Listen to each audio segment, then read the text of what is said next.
Assalamualaikum warahmatullahi wabarakatuh. Waalaikumsalam warahmatullahi wabarakatuh. Gimana teman-teman? Sehat? Sehat. Eh, Baiklah.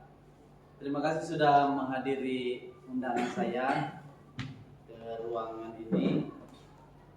Jadi saya sengaja memilih pertemuan kita sebagai guru BK di SMK 1 aja, karena terkait dengan pelatihan saya kemarin di GTK Bengkulu, dan saya memiliki kewajiban untuk mengimplementasikan pada teman-teman sesama guru BK.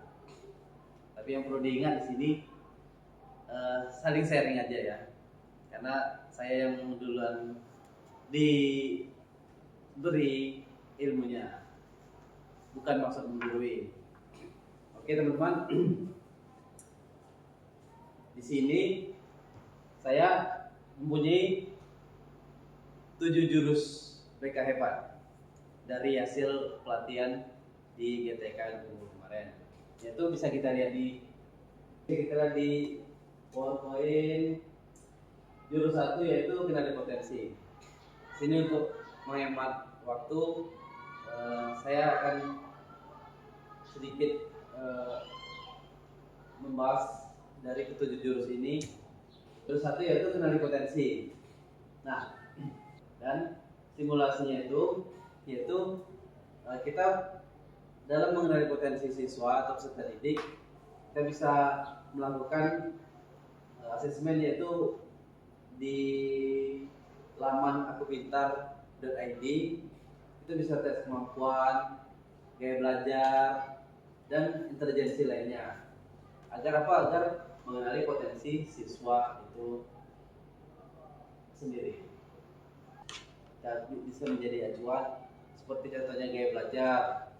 Kita sebagai guru BK bisa memberi referensi kepada guru mapel atau wali kelas tentang per anak itu pasti mempunyai gaya belajar yang berbeda.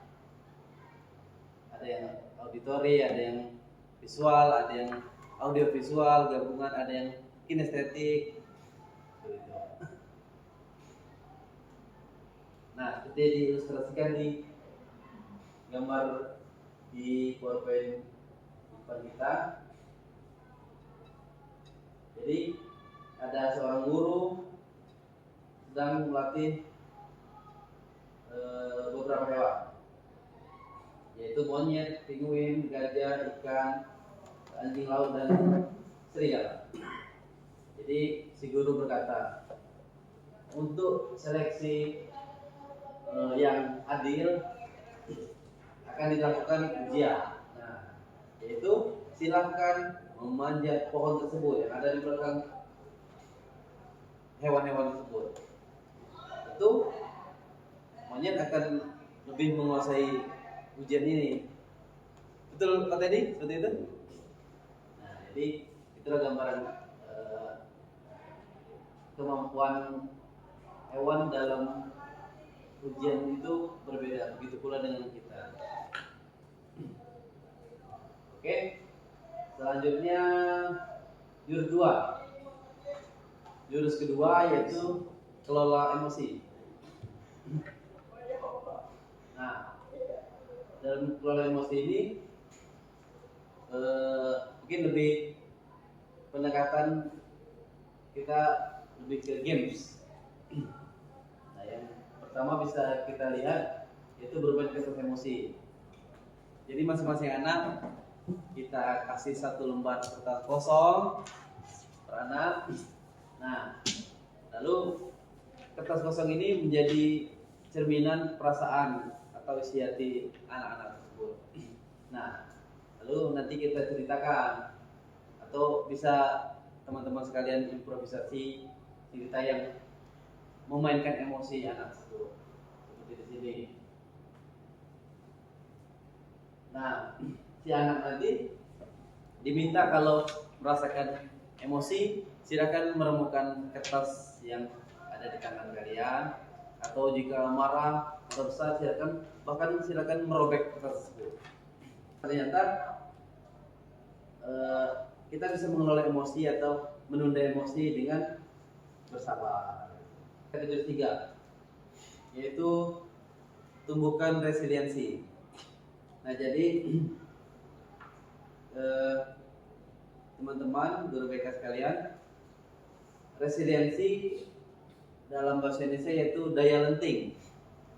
Daya lenting di sini artinya daya bagaimana kita bangkit dari keterpurukan. Nah, kalau di resiliensi atau daya lenting ini pendekatan gamesnya, jadi kita buat anak berkelompok seperti yang saya terima di pelatihan, buat berkelompok dan per kelompok dikasih beberapa kartu remi, lalu mereka disuruh membuat menara dengan kerjasama timnya masing-masing dan dengan segala improvisasinya. Silakan, yang penting setinggi mungkin menaranya, semoga mungkin dan sekokoh mungkin.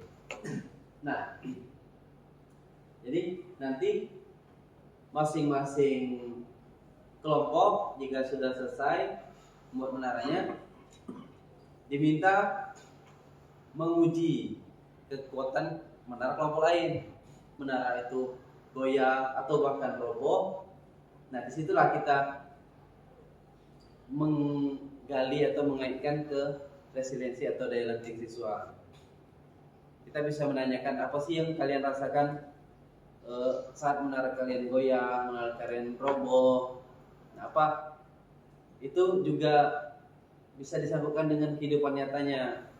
Pernahkah dalam tanda petik menara kalian goyah atau roboh? Gimana sih cara kalian bangkit-bangkit ketika menara kalian goyah atau roboh? Nah, itu bisa membantu menumbuhkan resiliensi atau daya lenting siswa kita. Oke, selanjutnya jurus 4, jaga konsistensi. Nah, di sini sebelumnya semua jurus ini ada karena untuk lebih menarik peserta didik, ada pendekatan gamesnya semua. Jadi kalau jaga konsistensi, salah satu anak mengepalkan tangannya, salah satu anak coba membukanya sekuat mungkin. Itu cara pertama. Dan cara kedua, gantian. Yang buka tadi mengepalkan tangan, yang mengepalkan tangan tadi membuka, tapi tidak dengan cara menyentuh. Nah, bebas dengan rayuan atau dengan bujukan dan lain-lainnya. Nah, gitu. Itu tujuannya melihat bagaimana konsistensi anak saat dibuka paksa atau dirayu dengan bujukan. Itu pendekatan dari permainannya. Nah, ini analoginya, kesadaran versus paksaan. Jadi genggaman tangan kita ini ibaratnya kesadaran kita. Nah, versus paksaan tadi, membukanya dengan paksa. Nah, seperti ini analogi lain, kesadaran dan paksaan itu.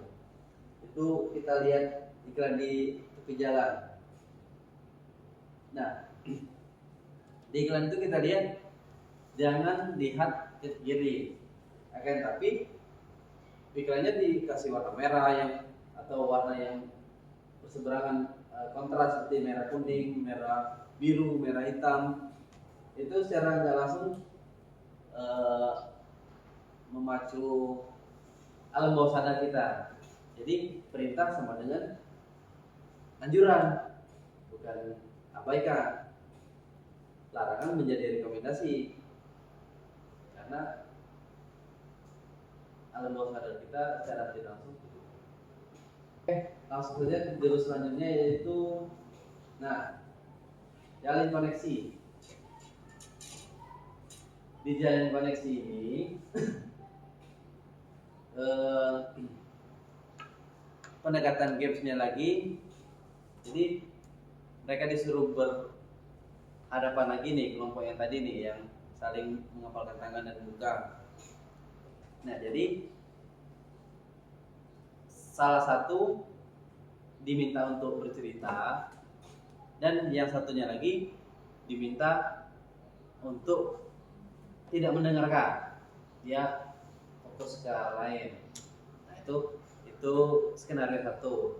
Skenario kedua, salah satunya bercerita, yang satunya lagi tadi memperhatikan tapi sambil main HP. Nah, skenario yang ketiga, kedua-duanya saling bercerita. Nah, nanti kita lihat, kita tanya dengan siswa, apa sih yang salah dengan komunikasi tiga komunikasi tadi? Apa yang seharusnya dilakukan agar terjadi komunikasi yang ideal? Dari situ kita lihat bagaimana respon siswa. Tentunya yang idealnya yang satu menjadi pembicara, yang satu pendengar aktif. Nah, juga jalin koneksi itu ada rumusnya, yaitu dengar jam.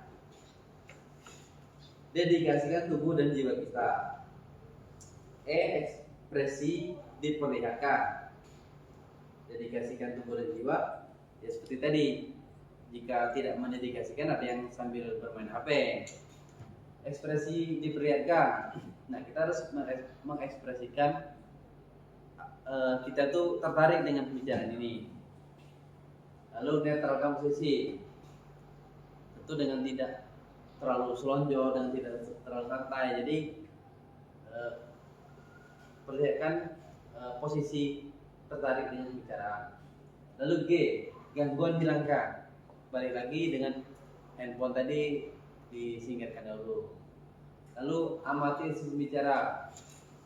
Lalu respon ini baik dengan perkataan atau dengan ekspresi. Dan jam, yaitu jangan dipotong. Itu teman-teman. Jadi kita benar mendengarkan. Sepertinya kita sama guru BK sudah tahu.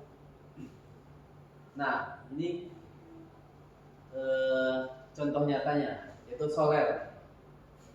Kita dalam konseling, saya harap juga sudah menerapkan soler, yaitu S itu squarely, yaitu menghadap murid secara langsung atau posisi tubuh terbuka. Jadi nggak menutup ini, nggak. Jadi kita menerima mereka, terbuka dalam artian menerima. Oh itu open posture. Nah, jadi pertahankan posisi tubuh yang terbuka tadi. Lalu L, lean. Nah, lean ini ke garis, yaitu condongan tubuh atau punggung kita agak menghadap ke depan. Itu secara psikologis, lawan bicara menanggapi, berarti dia tertarik nih, dia agak condong ke depan, tertarik dengan bicara kita atau mau mendengarkan kita. Lalu eye contact itu menunjukkan bahwa guru atau kita sedang mendengarkan dan menghargai murid. Lalu yang terakhir, relax. Nah, tampilan tatapan kita harus relax, tidak mengintimidasi lawan bicara atau murid kita. Karena dalam konseling tentu akan susah menggali apa isi pikiran siswa jika tatapan kita terlalu mengintimidasi. Lalu selanjutnya, nah, jadi bangun kolaborasi. Nah, di sini kami lebih ke bermain peran kemarin waktu di pelatihan di kantor GTK. Itu ada kartunya, jadi bermain peran di mana ada peran yang bagi guru, ada kepala sekolah, ada dan lain sebagainya. Ini nih. Jadi peran kita guru BK dan guru kelas tentu berbeda. Nah, itulah yang harus dibangun kolaborasinya. Seperti di sini, guru kelas peran utamanya apa sih? Ya, tentu mendidik dengan mata pelajaran atau lebih ke pembentukan karakter murid. Nah, kalau guru BK atau kita peran utamanya pelayanan yang memandirikan. dan mengembangkan potensi diri murid sendiri, baik pribadi, sosial, belajar dan karir. Dan bisa dilihat yang lainnya, kebutuhan, kerjasama, tujuan, tantangan. Ini materi ini nanti akan saya bagikan dengan teman-teman sekalian. Nah, yang terakhir tadi yaitu jurus 7, menata situasi. Nah, kalau menata situasi ini dia lebih ke stakeholder kita yang di atas, karena yang bisa mengkondisikan itu seperti kepala sekolah, pengawas gitu. Karena ada faktor ancaman, kerentanan dan kapasitasnya, ada rumus-rumus pengurangan risikonya. Nah, ini berkaitan dengan menata situasi, yaitu tata kelola, saling berkaitan nih, tata kelola, edukasi dan sarpas. Nah, ini 5 unsur berpikir sistem yang berkaitan semuanya dengan menata situasi.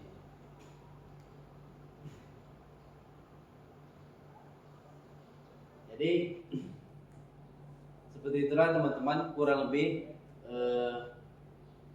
pengimbasan awal saya atau implementasi ke rekan-rekan sejawat dalam hal berbagi yang saya dapat di pelatihan kemarin.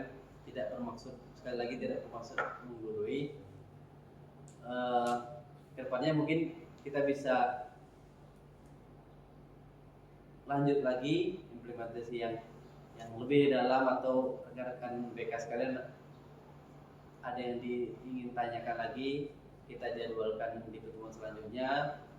Dan pada akhirnya nanti kita mempunyai murid bimbingan masing-masing. Nah, bisa kita terapkan kepada murid bimbingan kita masing-masing. Mungkin karena keterbatasan waktu, pertemuan ini saya cukupkan sekian. Terima kasih atas waktu dan kerjasamanya. Assalamualaikum warahmatullahi wabarakatuh. Waalaikumsalam.